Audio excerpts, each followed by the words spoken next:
Welcome to Joa Fitness Health Wellness Video Podcast, a space to ignite your day through positive conversations. We bring people that have created excellence in their life, sharing high vibration in their reawakening path.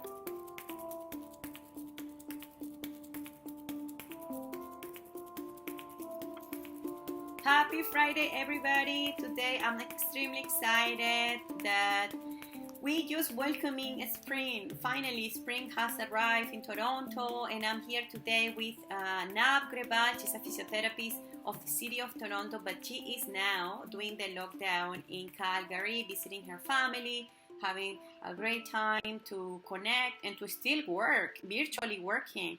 And I am excited because every time the sun touches my skin, I get super happy because all this immune system increases, and it really reminds me to my home country, Venezuela. So I'm happy just because it's sunny, that simple.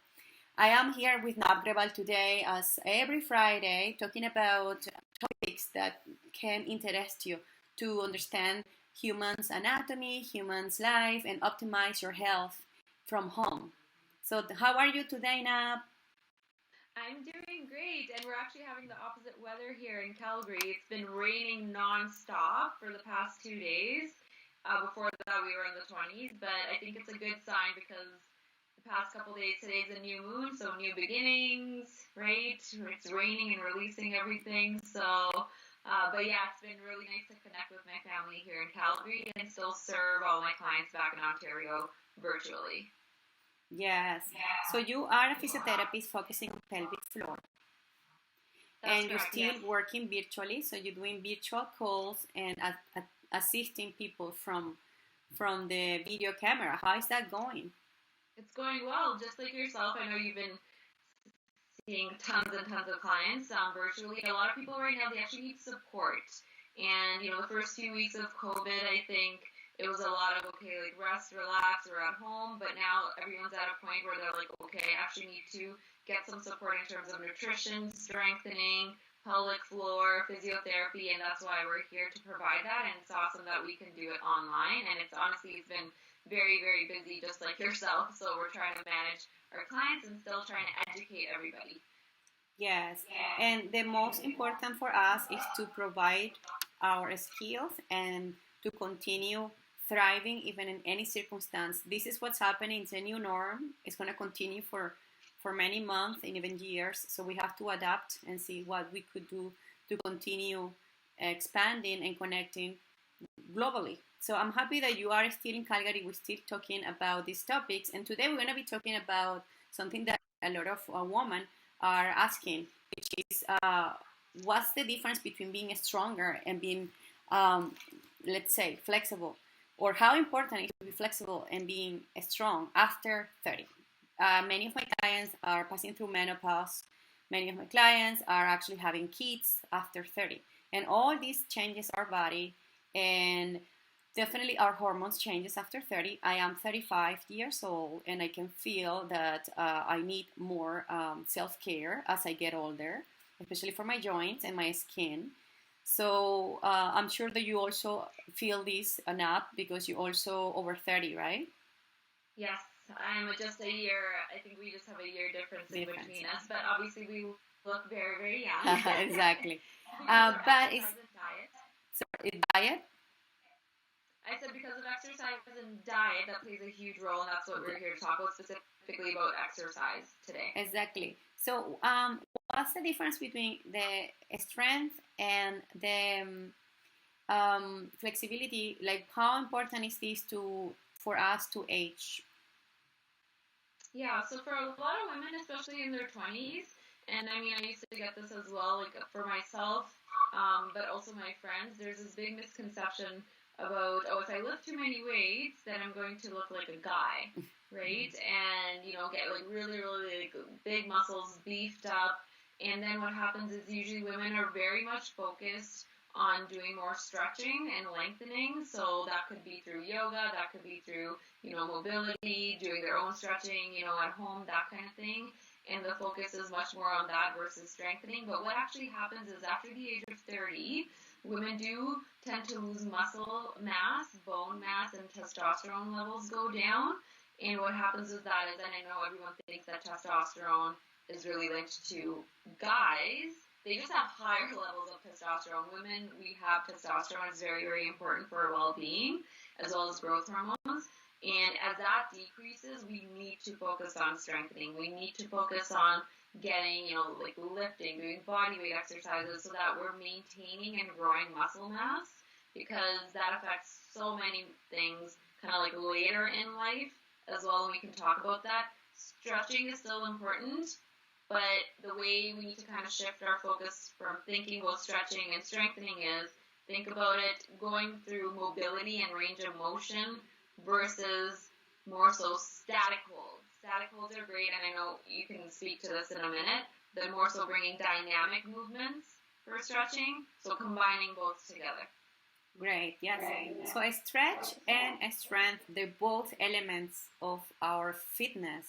So yeah, we cannot neglect one or the other. We just have to try to find integrative training that it works on your muscle fibers, that can be longer but can also be stronger. So this is what I love Pilates, because I find Pilates, it strengthens my core muscles, plus it lengthens my body. So it makes my body really strong. I've been teaching it for 10 years, and even today, as I'm teaching, it's still a challenge. It's still a challenge. I see the difference. My body may have a longer durability, it has endurance, but still the muscle is challenged with only body weight, which is amazing.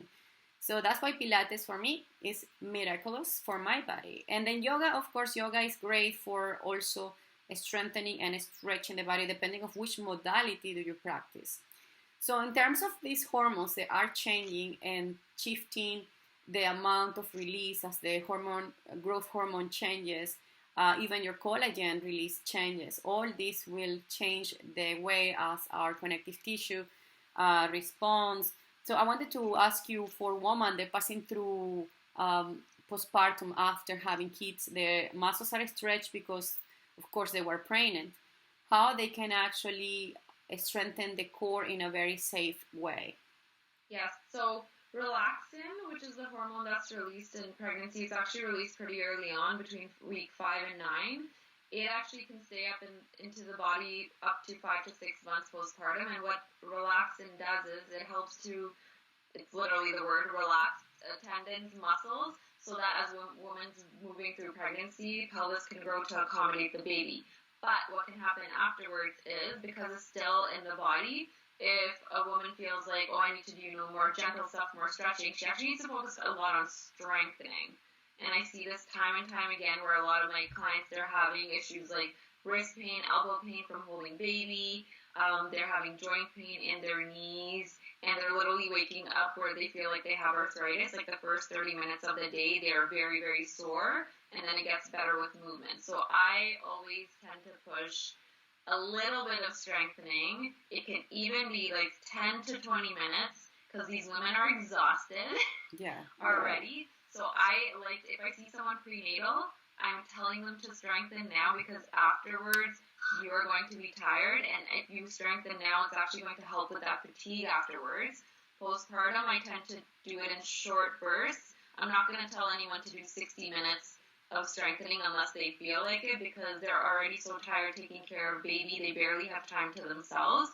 But just doing exercises specifically for the hips, low back, pelvic floor with breathing, core breathing into the belly and using the diaphragm is very, very important, because that's where all of the energy and motion starts, and then we can kind of move into different parts of the body. But it's so important to do, otherwise you get into the cycle of not working out, not moving, that decreases your muscle strength, and because you have decreased muscle strength, then you're fatigued, and then you don't want to work out. Totally. You touched some points really important, which are, first, pregnant women are tired, and postpartum women are extra tired because now they have another human to take care of, and they have so many other responsibilities. They are getting used to a new life. So collapsing and overwhelming the mother with so many activities extra, it puts more pressure on them. So actually, when you are passing through postpartum and you are in this first year of motherhood, I recommend you to do less, to be more gentle with yourself as a coach and as a doula, because I actually became a doula in 2018, and that's how I met Nav in the Toronto Yoga Mamas. She was doing one seminar about pelvic floor, and I got connected to her story, and I said, I'm gonna bring this girl to the podcast because she will bring so much knowledge, and we will be working for 2 years already, so it's been amazing. So as a doula and also as a pelvic floor physiotherapist, we recommend you to be very gentle with yourself in the first year to become a mother, and put attention on your body at least for 10 minutes a day. 10 to 20 minutes a day will be enough for your body.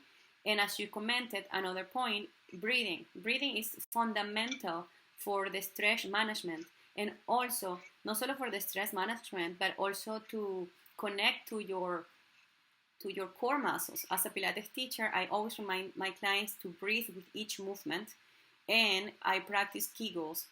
Kegels are important, as you know, because these muscles are the ones that protect your sitting and all the muscles around your core. So Kegels are simple to do anywhere where you are. You don't need to be in a certain yoga studio or anything. It could be while you're sitting working. It could be when you are driving. It could be anywhere. We just have to be aware and bring some attention into that particular area. So I think those two things are very important for mothers, either prenatal or postpartum. And the other question that people have been asking me are women passing through menopause. I do have a big amount of clients that are passing through menopause, and they're very stressed because they know that their cycles are ending.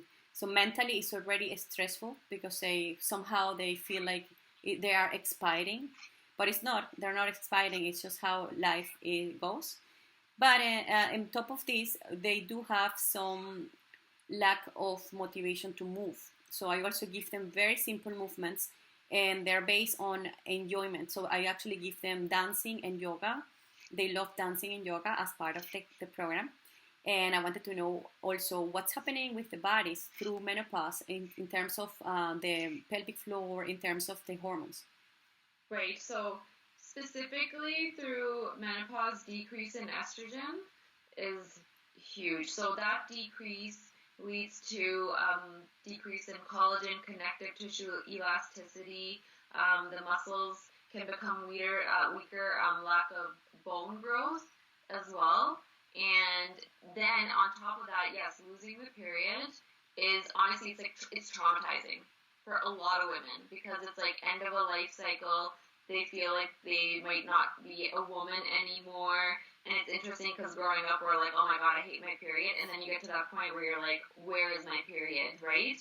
And so that can be traumatizing to the body. And then what can happen is because of that, because of lack of muscle, lack of bone growth, then as the woman, literally the frame can get weaker. There's lack of motivation to move as we get older generally.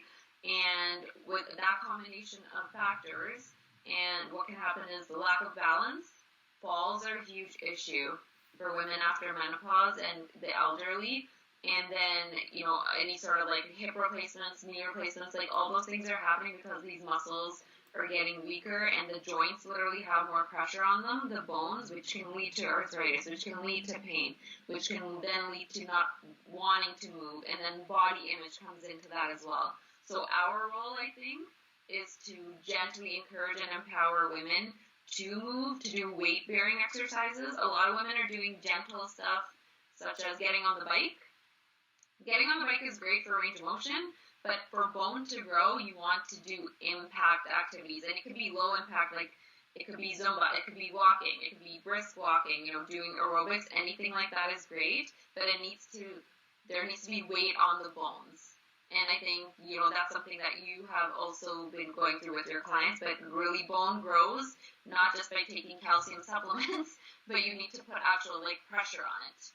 Completely. You touch, again, 2 points very important, which are how we actually decrease our bone density as we get older. If we don't stimulate the bone density, then yes, we're going to be leading towards injuries that could cause us hip replacements. I do have 3 clients with hip replacements.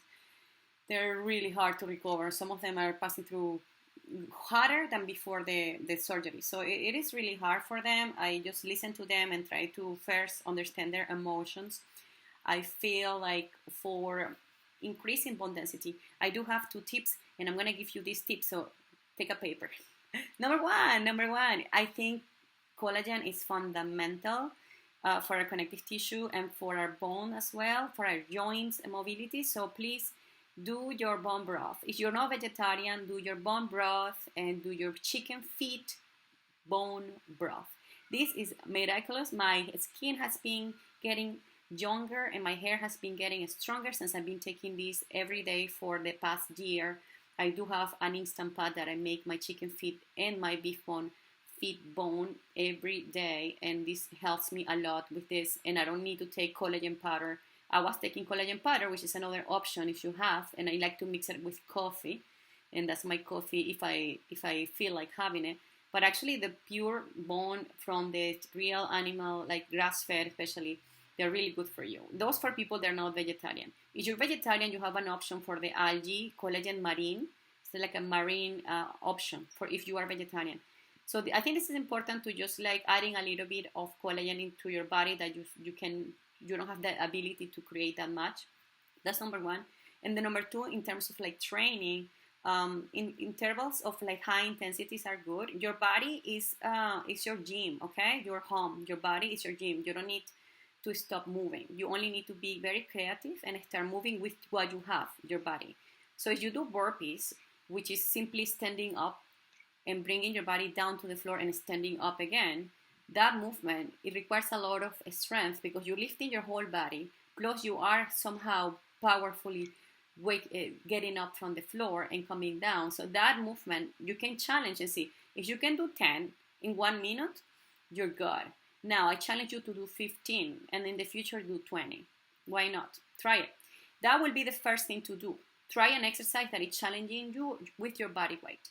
And I actually like bouncing. So you can do bouncing with the rebounding. There is this trampoline that you can also practice that also is really good for your joints. And sometimes you can practice just in the same spot. And I like qigong chops. So I do these chops where it wakes up the chi and also relaxes my body at the same time. I breathe and I wake up all my joints. So I do a little bit of a qigong combined with this. I've been practicing qigong with my awesome acupuncturist, Body Batista. If he listens to this, I send him a big hug, virtual hug. He's in Toronto. He's been teaching qigong for many years. So he's the one that been putting this into an application that I follow online virtually. And I practice with him online, and then I do the collagen. So I think it's important to have a very healthy nutrition based on hydration, and then certain movements that challenges your body for 10-15 minutes. And it's not only about cardiovascular, but also about lifting some weights. Yeah, I just 2 things I want to add because we could talk forever and ever about this. Yeah, so I've been doing Kung Fu for a few years. I've kind of like stopped, but when we did do Qigong, even just doing the chopping, yes, that helps with Qi. It also helps with bone growth. Yeah. Actually, you're literally like putting, pressure on the bones to help with bone growth. And then the other thing was in terms of during menopause and post-menopausal women, because they lack the muscles and the balance, maybe we can do a talk, and I think this would be great to do, about how to, like, what balance is in terms of the body, like, anatomically and physiologically, and then how to build balance, because I get so many clients, and I'm sure you do too, who are scared to do certain exercises because they lack balance, but balance is so much more than people just think it's like I'm off balance, but why are you off balance? So I think that would be something great for us to go through in certain exercises. Totally. Yeah, I always include at least 10 minutes of balance in my Pilates and the yoga classes. So yeah, that's a great topic for the future. But you know what? Our time is just completing. Now I'm extremely happy because we got to talk about this topic that is definitely so many questions have gotten from people. So I think this helped a lot for people to know that we're here to support you and to listen to you, and also to offer you simple solutions that you don't need to go too far, get them. You're just right there. Your own body is the way of healing. So we wanted to remind you, if you want to follow Nav Grewal, she is online in my virtual wellness. Yes, on Instagram at myvirtualwellness, and then my website is also the same, myvirtualwellness.ca. And if you want to continue with our conversation, please send us messages. We are here to support you and to answer. Also, if you have topics that you would love to hear, we're also here to expand them. And we wanted to send you a virtual hug and the best activities to do this weekend that is getting warmer here in Canada. We wish you the best with your friends and family that you're already able to be with, because social distancing seems like it's opening slowly, so they are accepting some groups of people, and I can see already some people working together. It seems so good, and we wanted to send you a lot of positive vibes. Do you want to say anything now? No, I think that's great. Yes, I would encourage everyone to, when the weather is great, get outside, walk, do low impact activities. If you haven't been moving, and if you have been moving, just increase it a little bit and get that sunshine, like you were saying at the beginning. Vitamin D is so important. For bone growth as well. Yeah, that's true. So let's get going. Thank you so much, guys. Enjoy this weekend, and remember that together we are stronger. See ya. We invite you to subscribe to this channel and share with your community. Please leave comments below, and if you like the episode, click the like button. Have a beautiful day.